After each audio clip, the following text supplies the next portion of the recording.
tiap hari, apakah tidak bisa berbuat maksiat? Kan enggak juga. Justru Itu karena free will. itu iblisnya masih ada, belum direbut kekuasaan iblis memang, itu. iblis memang Berarti yang menggoda. keluar dari kubur itu iblis. Nah, itu kan situ yang bilang.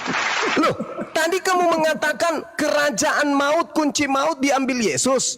Tapi faktanya maksiat masih terjadi di mana-mana setelah dia keluar dari kubur. Kemaksiatan masih terjadi di mana-mana. Kita masuk semua ke neraka. Apaan sih? Apa? Dengan, Tunggu waktumu kawan, tunggu. Kamu belum mati nih.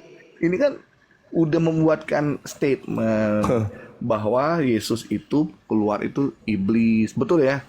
Tapi Iya, saya memberikan jawaban, apakah iblis bisa berwujud? Tidak ada. Saya Bisa. mau lihat iblis berwujud. Kenapa Coba. tidak? Di mana Kenapa wujud iblis tidak? bisa kita raba? Coba. Hei, jangan dengar. Tidak Yesus ada. sendiri, saudara. Anda baca Kisah Para Rasul 16 nomor 16 sampai nomor 18. Coba Anda baca.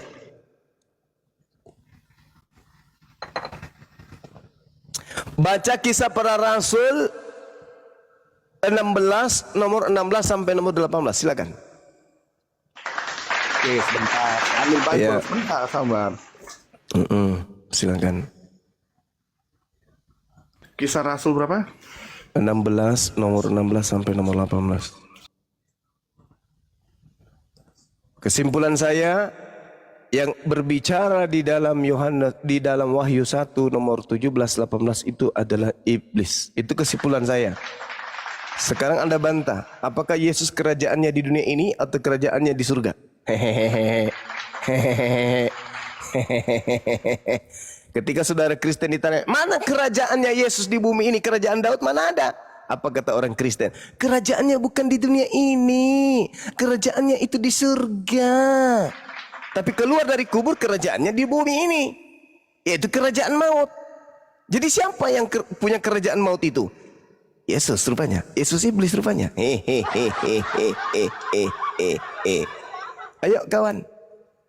Baca Kisah Para Rasul 16, silakan. Ini mengenai Paulus, mengenai untuk namanya mengabarkan firman ya, dia menyeberang ke Makedonia, oke? Kisah Para Rasul nomor Iya. 16-nya. Ya, silakan. Kisah Para Rasul 16 ayat 16 kan?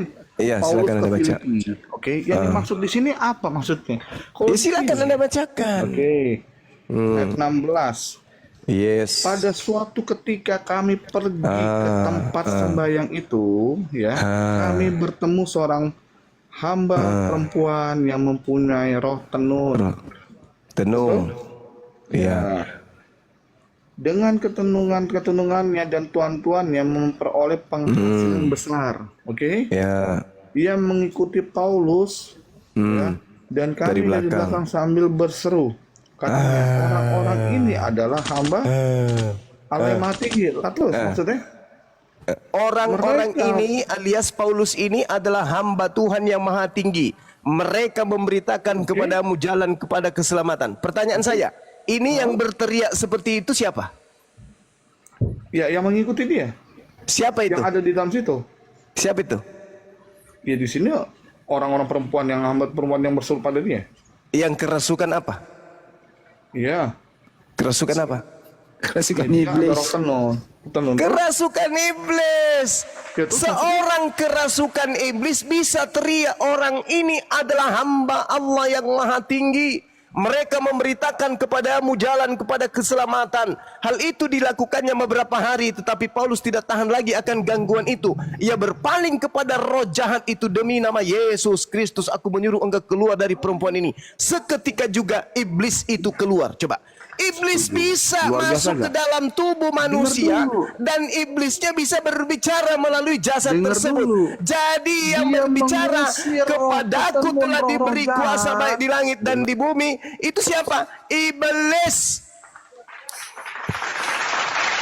Kamu mengatakan iblis tidak berdaging, tapi iblis bisa merasuki orang. Dan orang itu bisa saja mengaku Tuhan. Apalagi kalau hanya mengaku, kepadaku telah diberi kuasa, baik di langit maupun di bumi. Itu Saudara, tunduk kepada nama Yesus. Takut.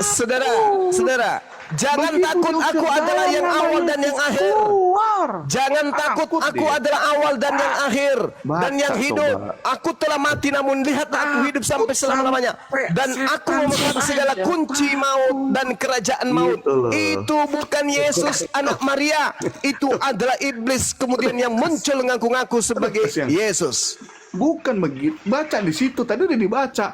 Bahkan iblis pun takut demi nama Yesus. Kalau Waduh, iblisnya luar biasa. mengaku nih. Kita sebut Iblisnya nih. Ada mengaku orang nih. kerasukan kita sebut dalam nama Iblisnya mengaku. Tunggu. Dalam nama Musa. Sekarang pertanyaan saya, saudara, ketika kemudian Yesusnya, sorry, ketika kemudian bicara sendiri dia udah mulai gila ini. Bukan. Mulai gila Anda. Gantian aja. Saya sudah memberikan bukti. Anda mengatakan bahwa iblis tidak akan mungkin datang dalam bentuk rupa manusia. Kukasih kisah para rasul. Bagaimana iblis datang dalam bentuk manusia. Kalaupun kemudian Anda mengatakan dalam nama Yesus, ada enggak yang mengusir Yesus ketika dia datang kepada Paulus? Justru Paulusnya mengatakan apa? Siapakah engkau Tuhan? Iblisnya langsung disebut Tuhan. Iblisnya tertawa. Hahaha, perangkapku berhasil. Orang ini memanggilku Tuhan.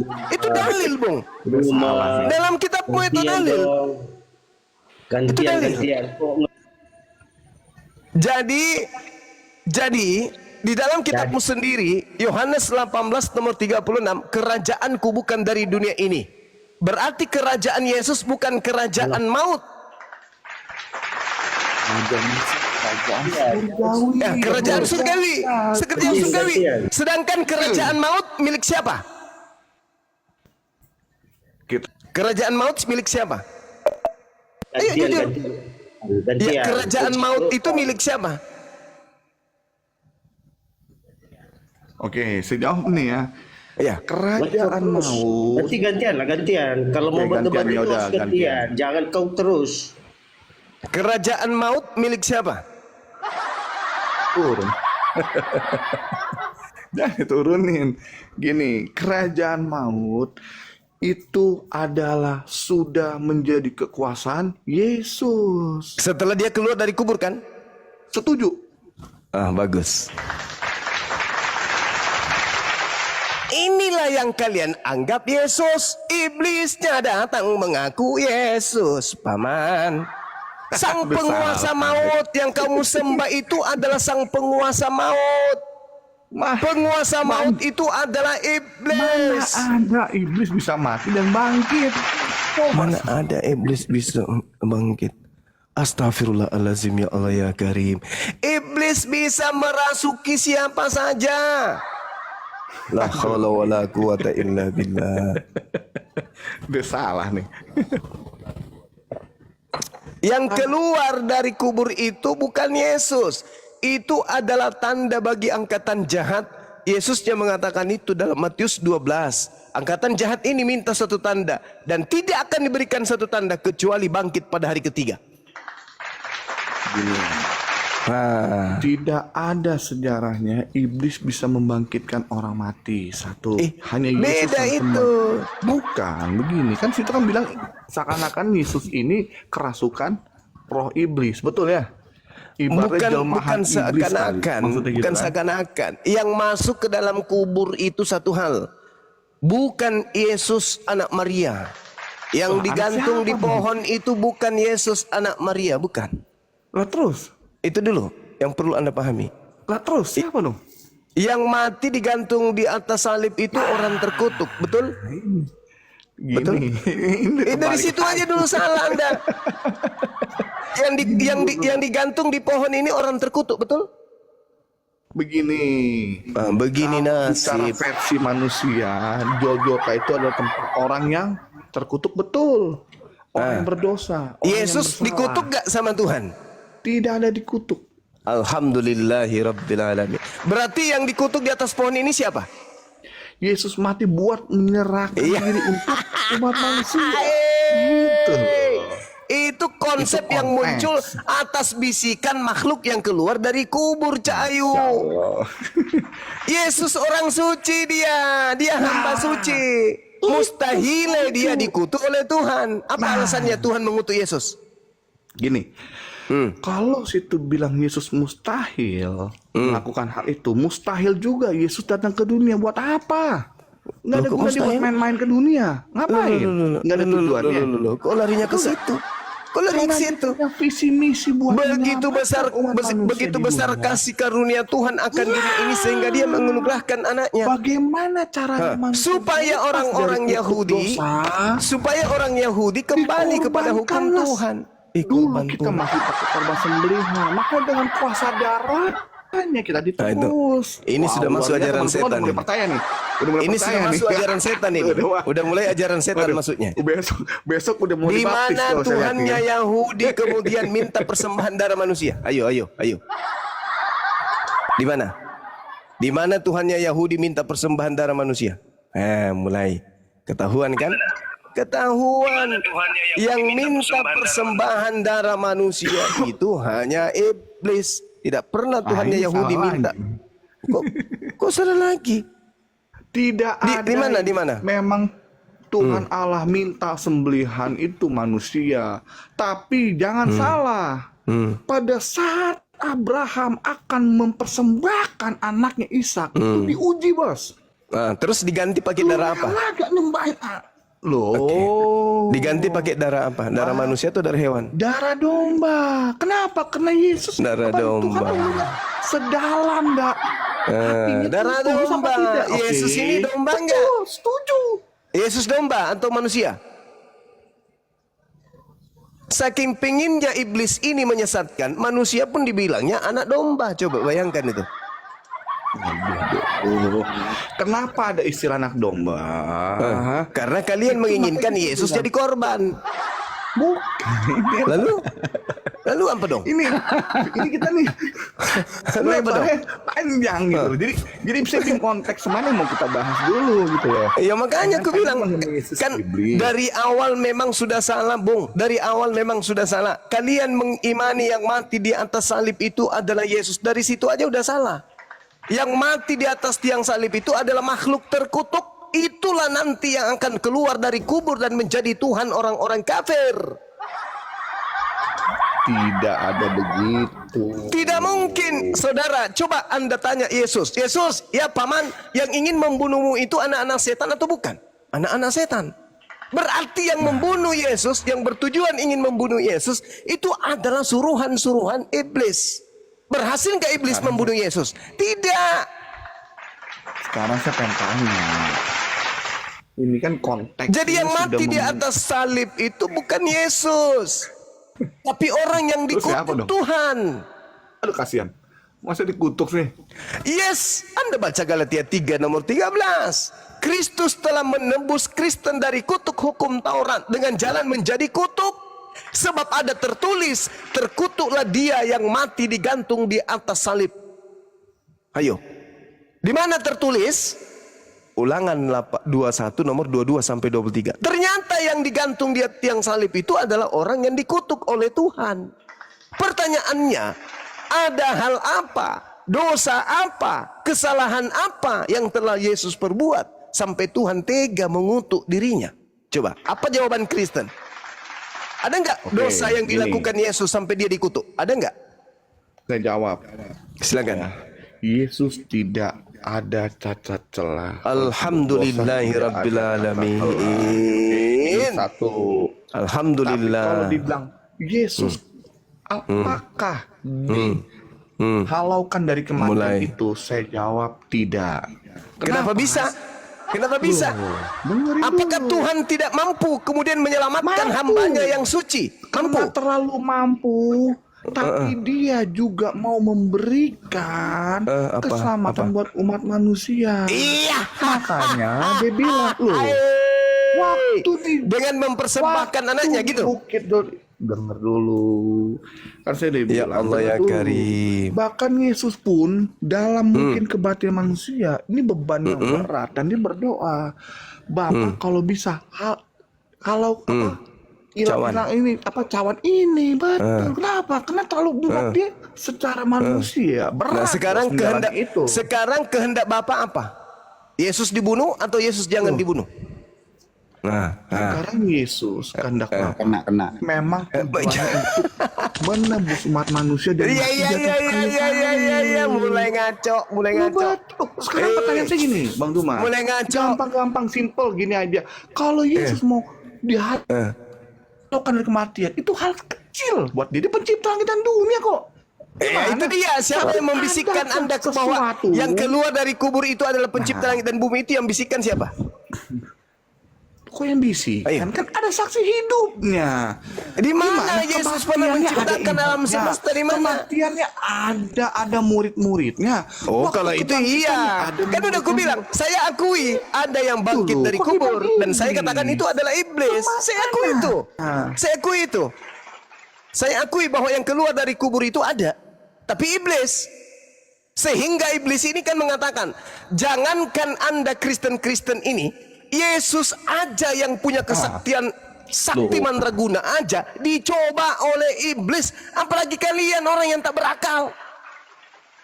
Coba kita buktikan 1 Korintus 5 nomor 5. Orang itu harus kita serahkan dalam nama Yesus kepada iblis. Pertanyaan saya, kenapa Paulus harus menyerahkan manusia kepada iblis? Ayo.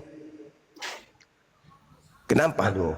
Kok Paulus menyerahkan manusia pada iblis? Maksudnya gimana? 1 Korintus 5 nomor 5. Orang itu harus kita serahkan dalam nama Yesus kepada iblis. Ayo, pertanyaan saya, kenapa Paulus harus menyerahkan orang kepada iblis? Kenapa? Iblis masih menunggu. Saya baca dulu. Iblis masih menunggu. Iblis masih menunggu tumbal. Nah. Anda baca 1 Korintus 5 nomor 5. Baca. Bentar. Silakan.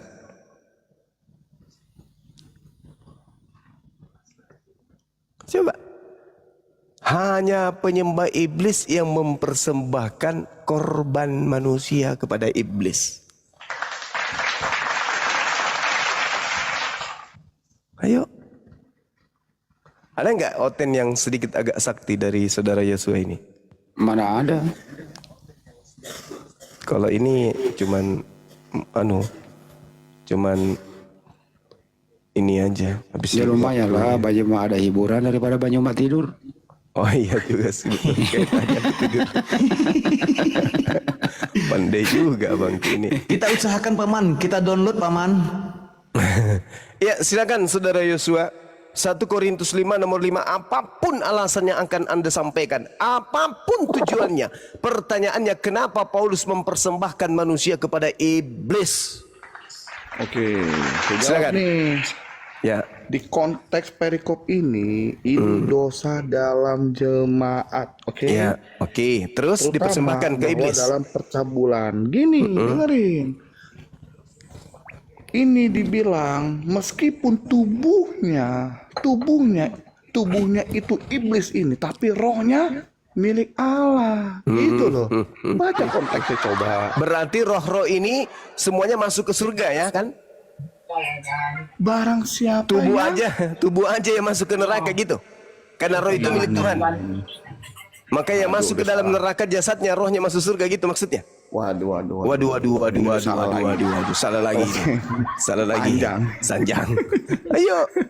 Ayo jangan mempertahankan keegoan Anda dalam kesesatan. Jangan. Tidak. Saya hanya punya tujuan untuk meluruskan saudara. Silakan. Oke. Silakan. Maksudnya konteks di sini kan saya udah bilang ini mengenai dosa dalam jemaat. Dosa dalam berita.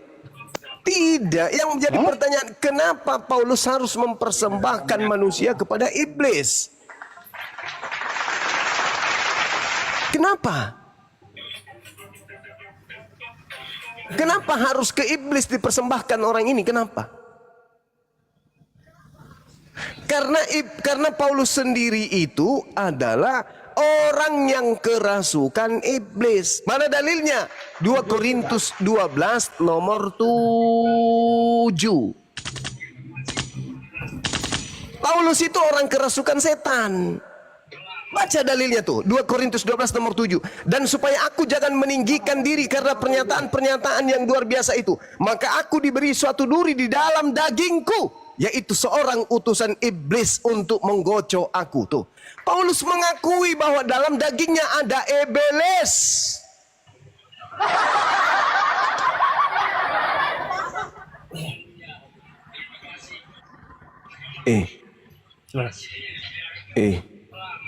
Yang lari jasadnya atau rohnya ini, teman-teman? Dua-duanya. Oh, dua-duanya. Dua-duanya. Lain tanya, lain dijawab. Gimana sih? Iya, semoga saudara kita Yosua mendapatkan kemudian Amin. hidayah. Saya tahu beliau terguncang berat. Silakan teman-teman.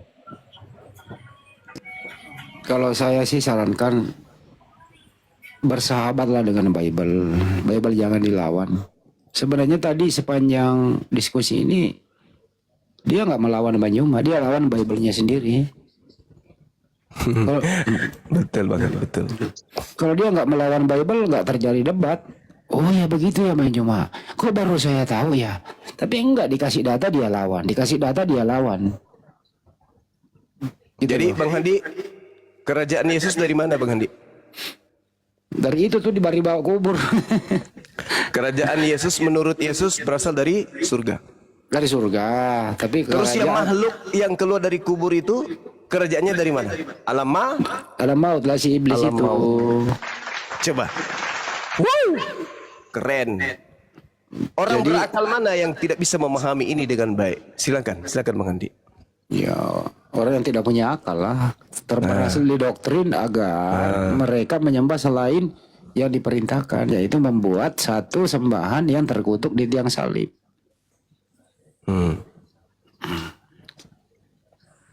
Assalamualaikum Bang. Waalaikumsalam. Damai sejahtera. Pagi-pagi udah bahas iblis ini Bang Juma ini. Iya. Betul. Yang kamu sembah kan? Soalnya saya nyenggung Al-Quran juga nanti iblis ini. Ya silakan. Oke. Silakan. Muhammad menurut Allah. Ya. Kenapa? Teruskan Muhammad menurut Allah menggunakan dalil Quran. Oke, baik. Al-Qur'anul Karim menjelaskan Baca ya. ya, Al-Quran surah An-Nahl ayat 102. Allah kemudian menurunkan Al-Quran melalui utusannya Roh Kudus kepada baginda Rasulullah Muhammad sallallahu alaihi wasallam untuk memberikan petunjuk dan kabar gembira bagi orang yang berserah diri kepada Allah. Mana ada Muhammad di sana? Jadi yang Tunjukkan dalil Muhammad mengaku ya, bertemu Oke. dengan Roh Kudus. Astaghfirullahalazim, ya Allah ya Karim. Nabi Muhammad jelas di Jibril ada. Monyet kau kan yang bertanya, kenapa kau yang ngomong? nama lain daripada Roh Kudus itu adalah Jibril. Yang datang kepada Maria pada bulan ke-6 Roh Kudus namanya Gabriel. Kristen penyembah Yesus yang keluar dari kubur. Dalil mana dalil Roh Kudus adalah Jibril mana? Turun An-Nahl dalilnya. ayat Roh Kudus adalah An-Nahl Jibril. ayat 102 dan surah Al-Baqarah ayat 97.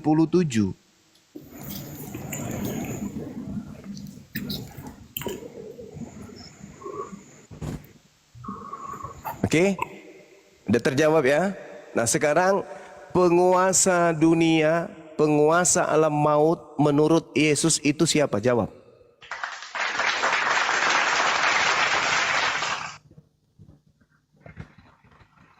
Dia Jawab.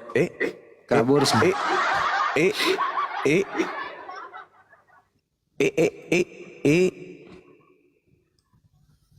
Kabur. pasukan-pasukan bayaran si Olan ini.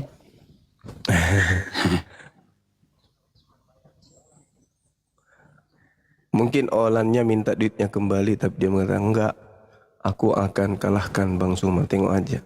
Buktikan, ya tunggu.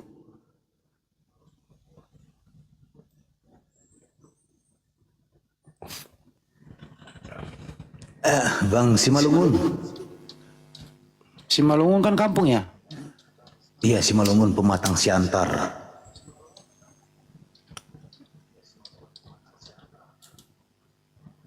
Ayo pasien berikutnya. Ayo bersahabat dengan Bible. Ayo Bang Kesar diajak naik.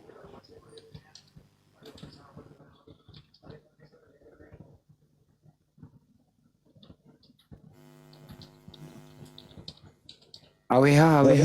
Jangan minta naik dulu ya, teman-teman sahabatku yang muslim, muslimah. Jangan minta naik dulu ya.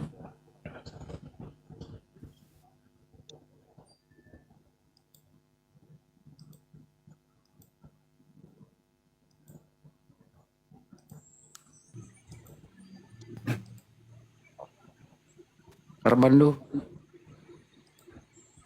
Short story. Nah, kok diam? Short story. Simalungun, kampungnya Sikrih Raihan. Kampungnya Kaisar itu Simalungun. Oh ya?